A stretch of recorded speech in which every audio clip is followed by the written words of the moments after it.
for this. So I talk about biological remains, so these kinds of things, here in lake sediments. And the first thing you can maybe ask yourself is, why should we actually be concerned with this kind of work? And I think we've seen a very nice presentation by the rector, which talked about the kinds of problems our planet is facing in the future. These problems include many biological systems. If you think about biodiversity loss, habitat loss, invasive species, eutrophication, climate change, biological systems are always included. And one of the problems we have, I think, is that all of these problems that I've talked about, they will manifest themselves not from one year to the other, but it will take time. It will take decades, centuries, in the case of climate change, maybe millennia, until we really see how this plays out. And we have very little information about how our planet, and more specifically biological systems, react on long timescales, based on modern studies, which typically last for 10 years, if they're very long, or 20 years, but not much longer. So the solution, of course, or one of the solutions, which is very obvious to quaternary scientists, is to use natural archives to look into the past and try to study how biological systems responded to environmental drivers in the past. And this is what we are trying to do with lake sediments, using lake sediments as natural archives. And more specifically, so my group tries to study the remains of animals and plants which used to live in and around lakes. For example, these insect remains here, or invertebrate remains, the remains of terrestrial plants like pollen or diatoms. And one really interesting one of the very interesting things about lakes is, if you look at lake ecosystems, and this is kind of my favorite lake here, or one of my favorite lakes, Lake Seebergsee in the Swiss Alps.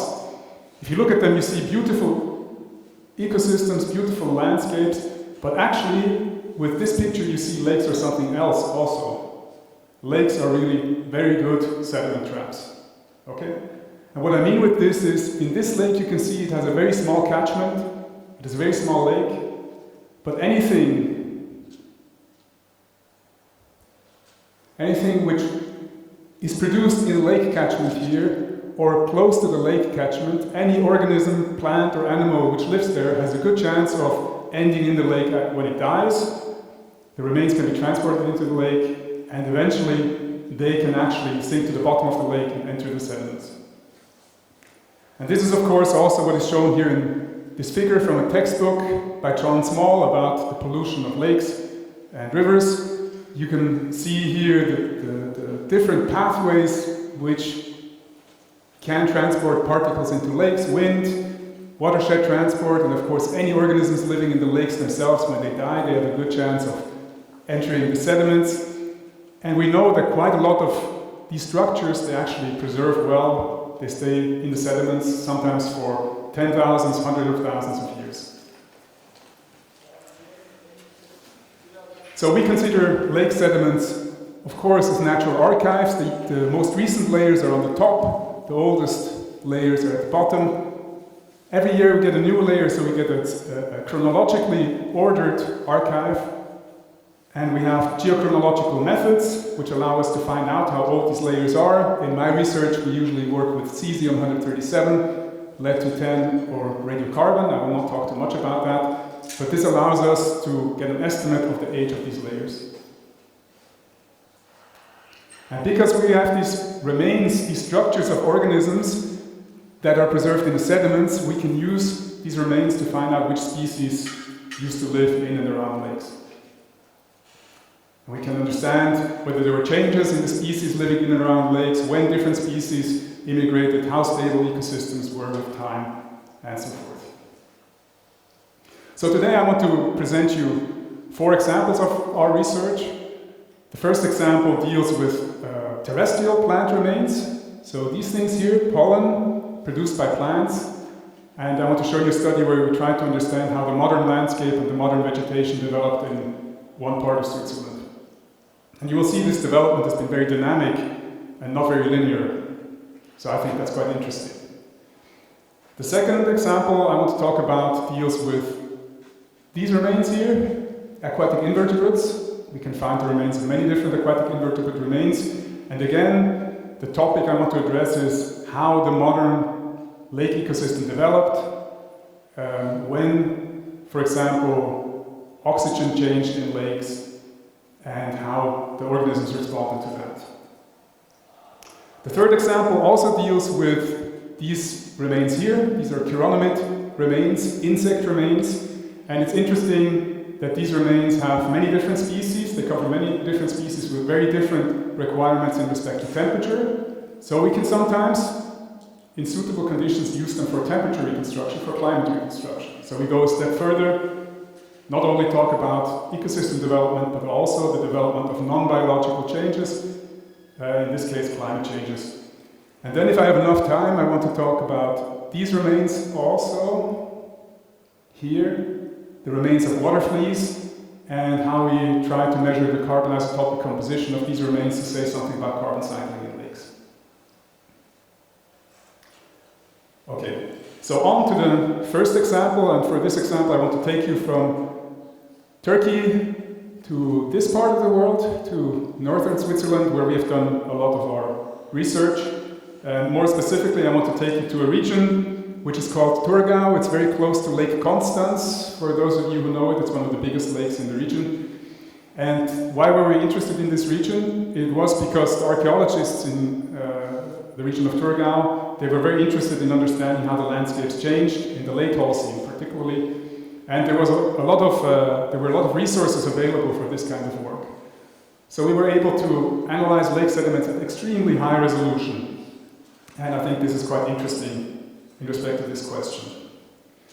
So we were able to study 2 lakes, and I will show results from both of them. The first example deals with this lake, Hüttwilersee, the second one with this lake, Pichelsee. You can see a picture of these lakes here.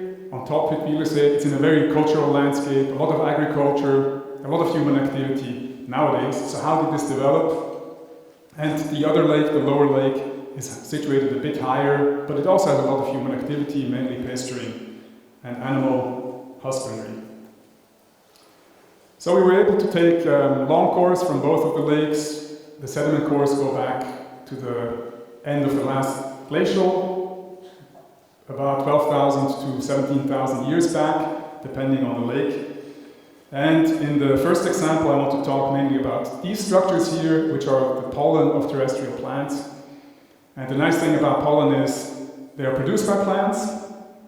They look different depending on the plant species, so we can identify them under the microscope and find out which species used to be around lakes. We also find some very interesting other structures in pollen samples. This is charcoal, for example. This comes from fire, so we can also analyze that. And the third very interesting thing is that, as you will know, pollen can be transported quite a bit by wind, especially from the wind-pollinated species. So this means we have a regional signal, so the pollen in the lake will come from the region around it. Okay? And so it allows us to understand a little bit how the landscape and the vegetation around lakes change. And the question here at Hüttwilersee was, how did the modern cultural landscape develop? I think intuitively most people will think, well, probably what happened is something like this. This is a figure which I took from a textbook from England, not from Switzerland, but still. It just summarizes here maybe how much forests there were in a region, and I think many people would think in the mid-Holocene there was probably a lot of forest in this part of Europe, and gradually, with more and more human impact, we have an opening of the landscape, less forests, more grasslands and more agriculture. Okay? But how exactly did this develop? Do we have different phases, or is this really just a strong, regular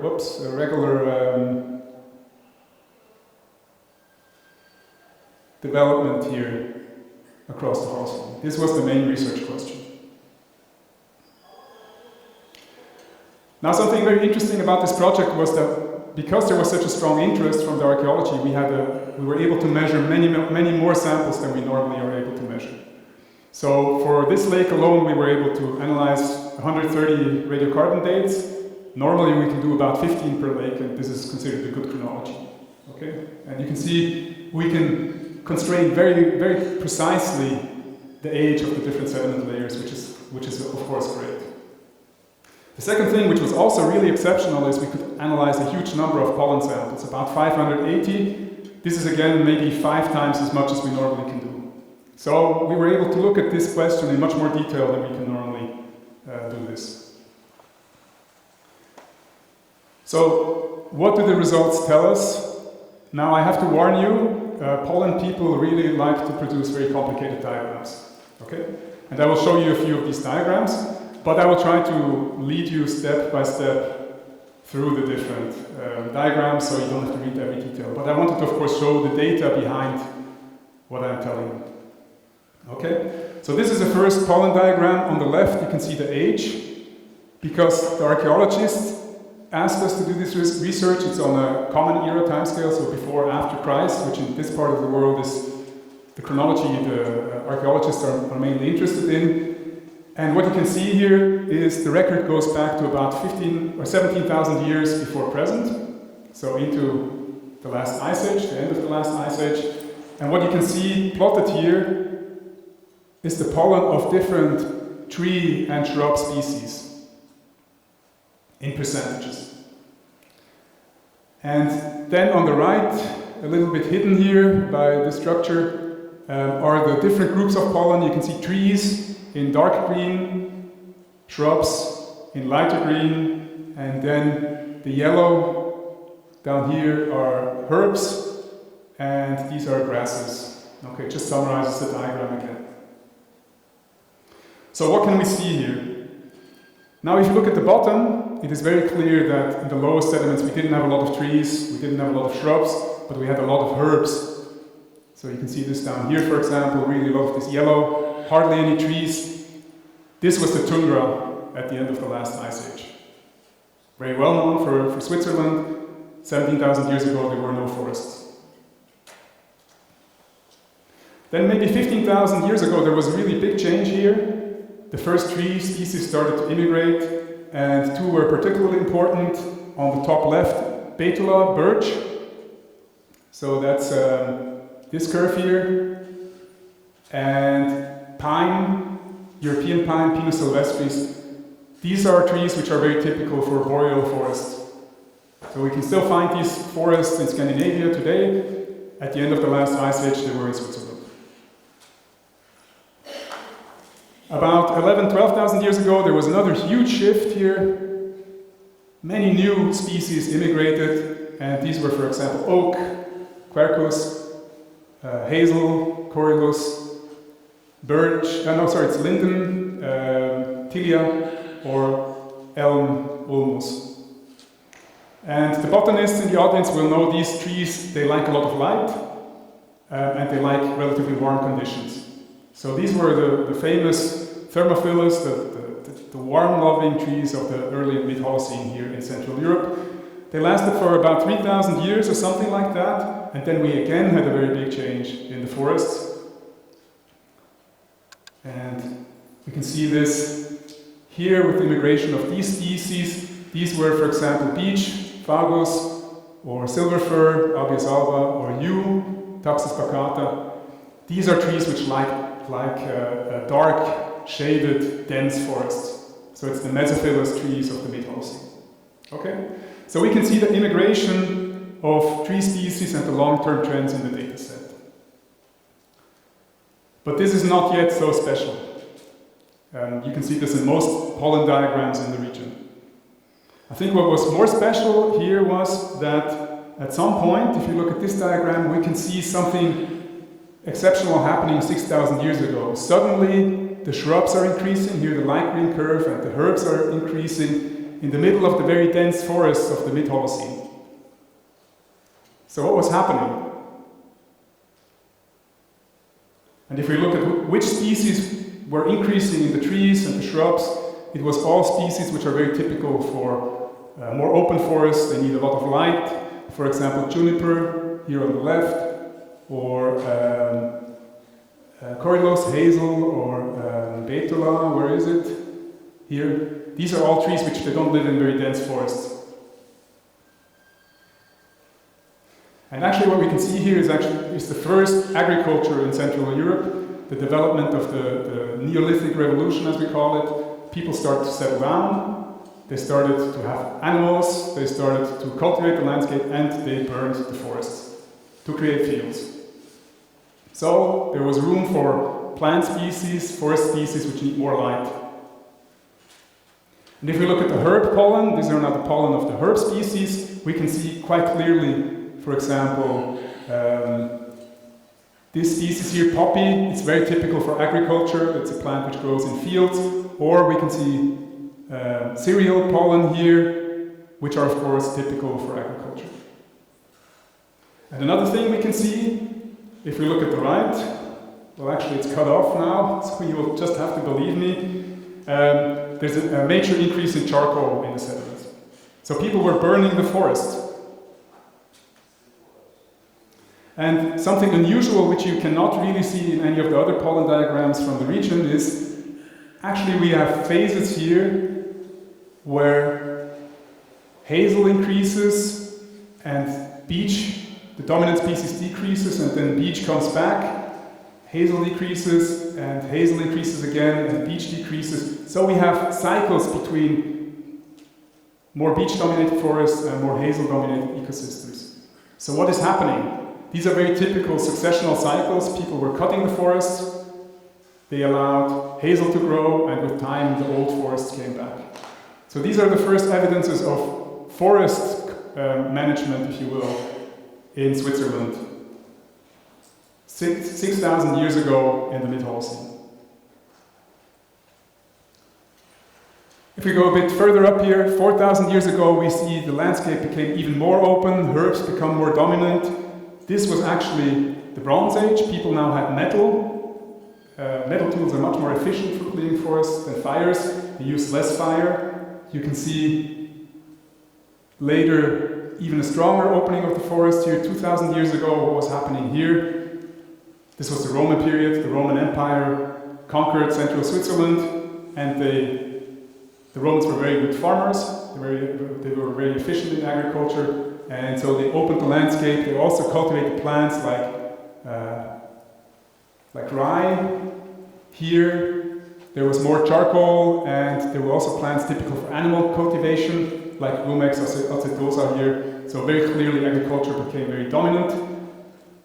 Later on, we can see the forests come back. This is strange. So what was happening in this period? It is the end of the Roman Empire. So the agricultural system was reduced. There was less intensive agriculture and forests came back. Later on, the Middle Ages here, very intensive agriculture, and plants typically found here are, for example, juniper, which indicates grazing, rye, which was used as a cereal, or cannabis, which was used for producing fibers, ropes, textiles, these kinds of things. And finally, on the top here, suddenly the forests come back again. What is happening here? This was a very bad time in central Switzerland. It was the pandemic, or the epidemics of plague, pestilence, and major economic crisis. There weren't enough people to work on the fields, so the forests came back. Okay. So instead of seeing something like this, a progressive decrease of the forest here towards the top, we actually see a much more dynamic situation. We have phases where the forests are opened since 6,000 years ago, then the forests recover. In the Bronze Age, a major phase of opening and the recovery. In the Roman Age, a major phase of opening. The Dark Ages, the migration period. The Medieval Ages, again an opening for forests. A recovery of the ecosystems. And then we move towards the modern times. So this is really a cultural landscape. It's been shaped by millennia of human impact, but in different phases. There were always phases of more impact and recovery. Very interesting for archaeologists, but also very interesting, I think, for ecologists if you think about how did our ecosystems develop. Okay, so this was the first example which dealt with terrestrial ecosystem change. Now, in the second example, I want to take you to the second lake that we studied. Bichelsee. And I want to show you how we try to understand how aquatic ecosystems developed in this part of the world. So very dynamic developments in terrestrial vegetation. Do we see something similar with aquatic ecosystems? And one very interesting variable people are interested in Switzerland is oxygen of lakes. We know this lake, Bichelsee, today, it has very low oxygen values in summer. The law says we have to restore our lakes to high oxygen values because this is considered more natural. And many people, if you would ask them, they would say, well, this is kind of how maybe we expect oxygen to have changed in Swiss lakes. A lot of oxygen before human impact, maybe some decrease, and then very recently we have this strong eutrophication. This is probably when oxygen changed in these lakes. And the question is this really true?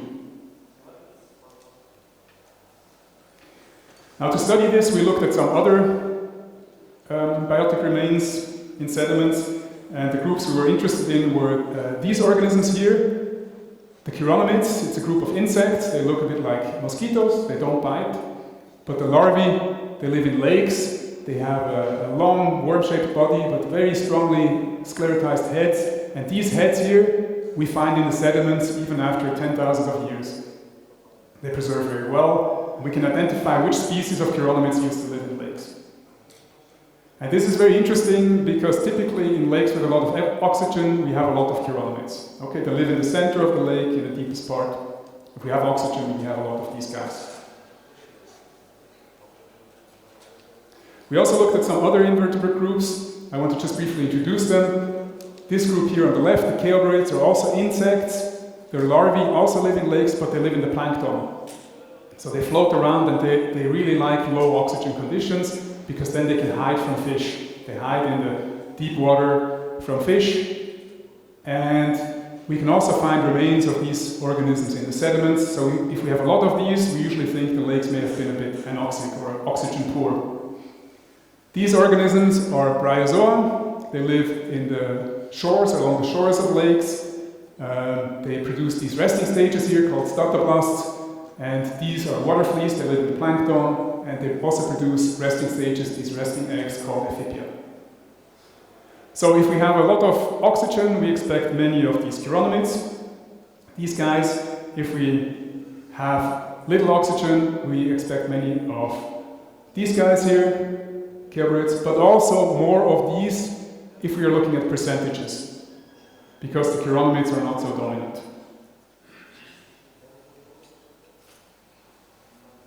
So what do the results say from Bichelsee? So I've inserted here a summary diagram, and it just shows you here the percentages of chironomids. You remember the guys who like oxygen, and then the percentages of other invertebrates here. And we can look at the record. It starts 13,000 years ago at the end of the last ice age. And you can see for thousands of years, the lake had really a very abundant chironomid fauna in the middle of the lake, suggesting that there was quite a lot of oxygen. Okay? But then, in the mid-Holocene, something horrible happened for the chironomids, if you're a chironomid. You can see they decreased massively, and this is really, has to be a collapse of the deep water fauna. It's very typical for a change in oxygen. And you can also see these things here, the chaelbrids, which like low oxygen conditions, they increase, and the percentages of these other groups increase as well. So the first really big change of oxygen in this lake happened 7,300 years ago, before any massive human impact, which is quite interesting, I think. We then have species adapted to low oxygen conditions, like the chaelbrids, enter the lake. And something which is also very interesting is we have a very dynamic change here on the top. We have phases with a lot of chironomids, phases with very few chironomids. So the system has become very unstable, and the oxygen concentrations probably became very variable in the lake. So quite interesting. A lot of changes before the 20th century human impact. And we were interested in knowing whether these changes here were also related to human impact and changes in the catchment vegetation. We think this, I have to go back. We think this change here was natural, related to the very dark and dense forests which expanded here in the mid-Holocene, but these changes are here were they caused or related to human impact. And to explain what we think happened here, I want to show you this curve here, which shows you changes in pollen, herb pollen, at Bichelsee, and this reflects how open the catchment was. A lot of herb pollen means a lot of human impact and a lot of opening of the catchment and very little forest. And you can see this is plotted on a log scale, just because it gives a nicer graph here. And in this lake, you can see in the last 6,000 years, there were phases where the forest became more open, in the Neolithic, in the Bronze Age, during the Roman Age, in the medieval ages, and close to present. And in between, there were phases where the forest came back, just as in Wielders. And what happens if we plot the chironomids next to this? They are as influx here of deep water chironomids, so chironomids per area per year. And very interesting, we think here is that at the beginning you can see always an increase in the chironomids when we have an opening of the forest. So at the beginning it seems when people opened the forest, there was actually more oxygen in the lake, which can be because there's more light, there's more wind, something like that.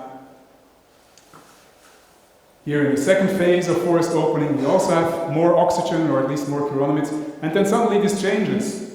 This peak here has a minimum, this peak has a minimum, this peak has a minimum, and this peak has a minimum, and only in between, when there was not so much human impact, did the oxygen increase.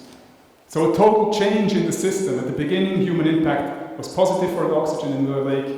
Afterwards, human impact was negative, we think because of agriculture and nutrient release and eutrophication. Okay. So, also in this case, we can see a much more dynamic development of the system here than you might have thought. We see the first evidence of strong decreases in oxygen before human impact. There was a natural decrease of oxygen in the system, and then afterwards it seems the cultural phases led to higher oxygen concentrations in the Neolithic and Bronze Age, and later to more negative situations in the Roman ages, in the medieval ages, and the modern ages. And what was really bad for humans, the migration period, the barbarians which came in, the destruction of the Roman Empire, the plague here, the epidemics in the medieval ages, these were very good for the chironomids. Led to an improvement of oxygen concentrations. So if you're a water manager of these small lakes, you need to take this into account. Human impact has not started just very recently, and also natural processes can lead to, for example, very low oxygen concentrations.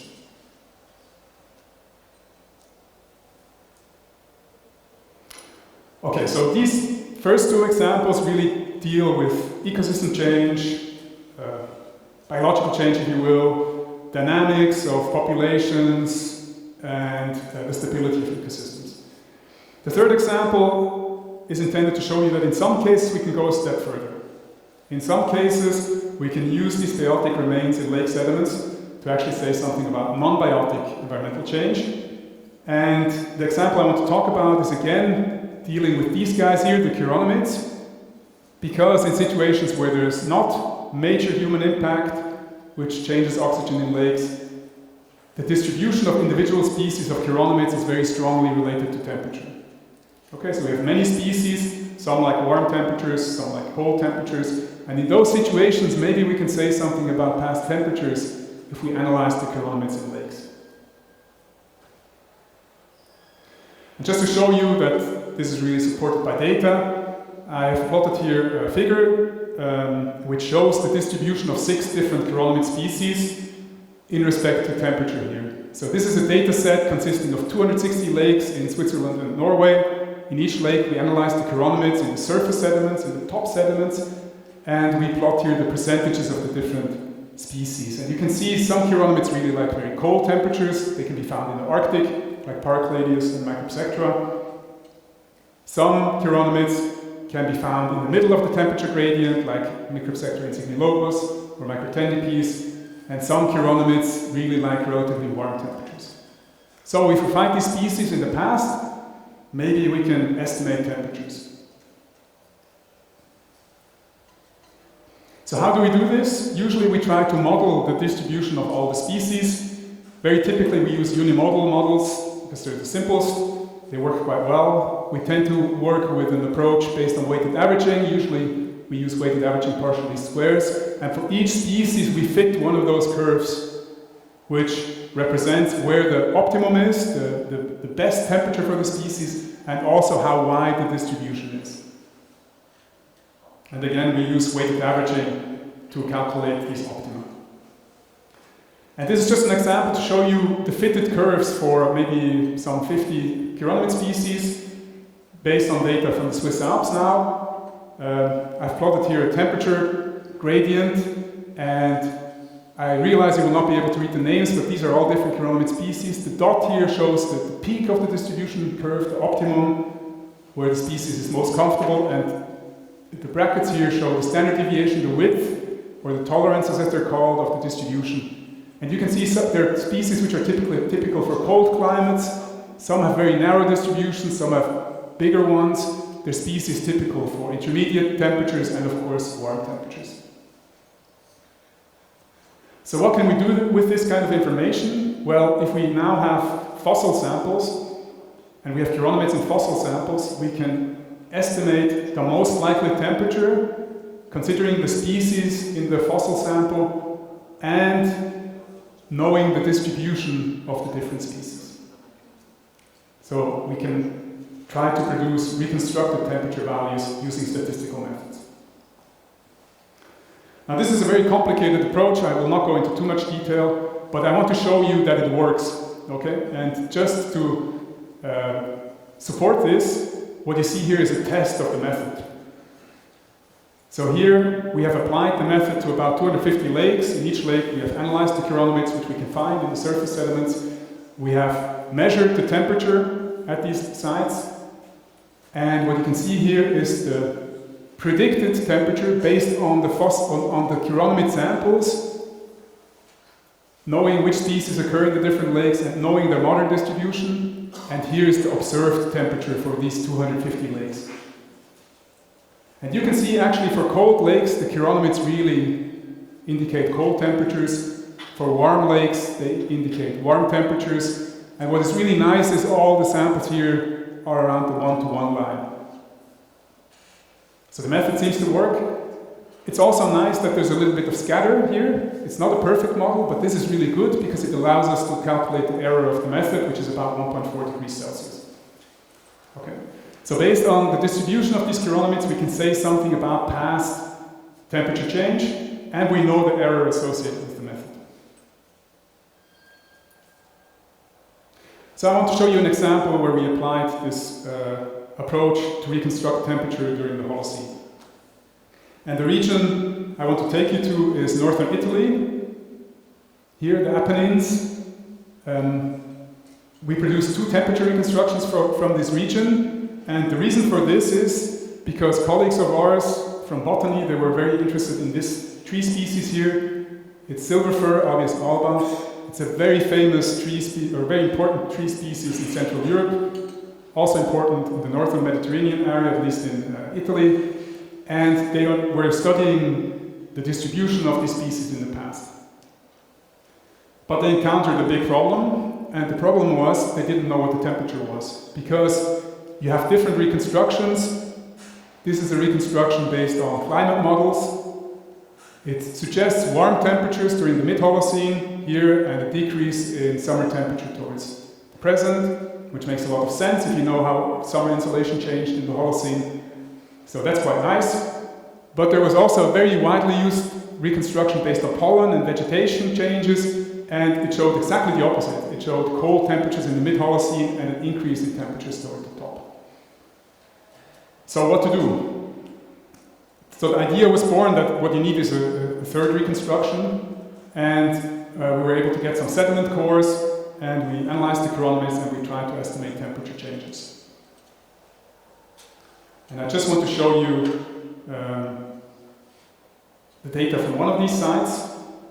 We studied 2 sites. This is just one site, just to give you an idea of how count data looked like. On the left, you have the ages here, the present, 14,000 years ago, and these are the abundances of different chironomid species. The names are on top, but they're Latin and probably don't mean a lot to you. But what is important to note is the blue species are the cold-loving species. The red ones tend to like warmer climate, and the black ones, they are not very specific. And you can see here at the beginning, many blue species, a major shift towards red species, so it seems warmer species dominated in the mid-Holocene, and then a return of some of these blue species. And here on the right is now estimates of temperature, the most likely temperature for all of these samples based on the chironomids here and based on their modern distribution. And you can see cold temperatures at the end of the last ice age, makes a lot of sense. Warmer temperatures in the mid-Holocene and a decrease towards the top. And if we then plot these two reconstructions, these are based on chironomids here, next to the climate model-based reconstructions, and these are reconstructions based on lipid biomarkers from the marine system, from the Mediterranean Sea. You can see all of these reconstructions show a very similar temperature development, and this reconstruction here doesn't. We think it's because probably plant distribution was influenced by moisture in the Holocene here in this part of the world, and not necessarily temperature. But an example of how we can really, in some cases, in ideal cases, try to estimate temperature change based on microfossils or biotic remains in lake sediments. So, the fourth and last example I want to briefly show you is a method we are developing. It's under development, but I like it because it uses biotic remains very differently than the examples I showed to you before. In this case, we are trying to measure the chemistry of the remains. We don't identify the species necessarily, but we use the chemistry of the remains, and specifically the delta 13C values, the carbon isotopic composition of the remains. So why do we do this? What is the motivation? Well, it's very interesting to note or to realize that in lakes we have carbon sources for the food web, which have very different carbon isotopic compositions. So most plants, so phytoplankton or aquatic macrophytes, have delta 13C values in this range, maybe -20, -25 or 30 per mil. Most animals live from organic carbon with this kind of isotopic composition. But there is a second source of carbon, and this is methane. And methane has very different carbon isotopic signatures. And some bacteria can take up methane, can incorporate the carbon into their biomass, and some animals can feed on this. And this means that invertebrates in lakes typically have this carbon isotopic composition, but in some cases, and for some groups, they can feed on methane-derived carbon, and they can get very negative delta 13C values. And so the idea was born that maybe we can measure the fossils of these guys, and if there's a lot of methane, maybe there's more methane-derived carbon, and they become more negative in their delta 13C value. Maybe we can find out something about how carbon cycling in lakes change and methane concentrations in lakes change. So here I want to just show you a few plots of this kind of work. We mainly focused on these guys here, water fleas of the family Daphnids. This is Seriadaphnia here and Daphnia, and both produce these resting eggs, which we can find in the sediments. They are made out of chitin, so they're organic, and we can measure the delta 13C value of these resting ages, and then we kind of know what the delta 13C value of the food was that these water fleas ingested. And here you can see now a test of this hypothesis that methane can enter the food web and influence these remains. Here we have delta 13C values of these resting eggs from about 35 lakes in Scandinavia and Switzerland. And in each lake we measured the methane concentration here, and we analyzed the delta 13C values of these resting eggs in the surface sediment, in the modern sediment, if you will. And I hope you can see that it is really true. The more methane you have in the lakes, the more negative these delta 13C values of the resting eggs become. Okay, there's quite a bit of scatter, but I think it's quite a clear pattern. Now there's also a problem because methane is not the only thing which influences the delta 13C value of food webs. So there can be different basal delta 13C values of food webs because of different inputs of terrestrial organic matter or different dissolved inorganic carbon concentrations from lake to lake. So we were a little bit worried that maybe, can we really be sure that this is methane and not something else which is responsible for this trend? So we also measured something else. These are, again, resting stages, also made out of chitin from different organisms. These are now these bryozoans that live in the shallow parts of lakes, around the lakes, and they do not have access to methane or methane-derived carbon very easily. Okay? So we think they will reflect more or less what is happening in the photic zone, in the light, the zone of the lake with a lot of light. So they shouldn't be influenced by methane. And you can see when we measure these remains, actually there's a lot of scatter, but there is not a very strong decrease in delta 13C value with higher methane concentrations.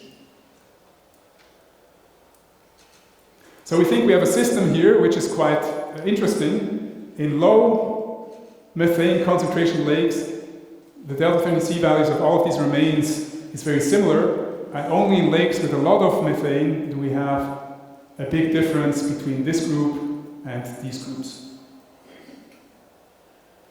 And we can also express this differently. This is just the difference here in delta 13C between the Daphnias and the bryozoans, the statoblasts. The bigger the value here, the bigger the difference between the statoblasts of Daphnids, bryozoans and the resting stages of the Daphnids. And you can see in lakes with very little methane, all the values have the same, more or less, delta 13C value, and the differences become bigger the higher the methane concentrations. So at the moment we're trying to quantify these relationships a bit more. We're trying to figure out whether we can again produce models to predict methane based on these organisms. It's quite challenging, there's a lot of scatter, but we're looking at different regression methods, for example, and I want to just show you one example. For example, if we express methane concentrations on log scales and compare this with the delta 13C values of these water fleas, we have quite a linear relationship, and we can use, for example, linear regression or actually also nonlinear regression to produce models which predict methane based on these invertebrates. And we are producing the first reconstructions. This is an example of a lake from Finland. These are now estimates of past methane concentrations based on these delta 13C values. In this lake, there were phases with very high methane concentrations and phases with low methane concentrations, it seems. And this was again related to changes in catchment forest in this lake. So we're very much in development. Let's see how it develops. But hopefully this will continue to work in the future. Okay, so I'm very much towards the end of my talk. I hope the examples I showed you were interesting. They showed you how diverse these approaches can be. What about the future? We of course hope to continue to apply these approaches to produce temperature reconstructions, ecosystem reconstructions, and so forth. But there's one development which can really change the way we work, and I want to just say something about this for 2 minutes at the end. At the moment, actually, methods are being developed which allow us to measure DNA in lake sediments. And what we think is it would be very interesting to combine DNA methods with these microfossil methods. There are a few applications which already work. This is just an example which has been produced on one of the lakes we worked on in the Swiss Alps. It's been produced by our colleagues in Norway, so they did the molecular work, the DNA work. But they were, for example, able to find DNA of different mammal species across the Holocene, and you can see here changes in the abundance of DNA of, for example, wild animals like red deer, but especially towards the late Holocene, increases in animals kept by humans, sheep, here in the Bronze Age, cow in the medieval ages, goat in the medieval ages. Something we were never able to do previously. So it will be very interesting to combine these approaches with the established approaches. And one thing we would really like to do is we would like to combine DNA measurements of the indicator groups I talked about with macrofossil analysis. And this is just a last figure which shows you the test we've been doing. We've been analyzing DNA of these chironomids that I showed you, these aquatic insects, in about 50 lakes in the Alps. On the left you have the altitude, these are lowland lakes, these are high altitude lakes. You cannot read the names here, it's not so important, but important is here we find DNA of these guys in the lowlands, and we find DNA of very different chironomid species in the alpine lakes. So in the environmental DNA, in the DNA in the sediment, we can see different species of chironomids in the DNA data, which is very promising. It's not ancient DNA, it's modern surface DNA. But I would also point out one of the problems, just so that we don't talk only about the nice things of the data. You can see we have dots here, red dots and blue crosses. These are two different methods, two different primers, which we use for replicating the DNA. And you can see that there are many dots here of some species and many crosses, and there's dots here of different species and crosses of different species, but actually we don't always find the same species with the different methods.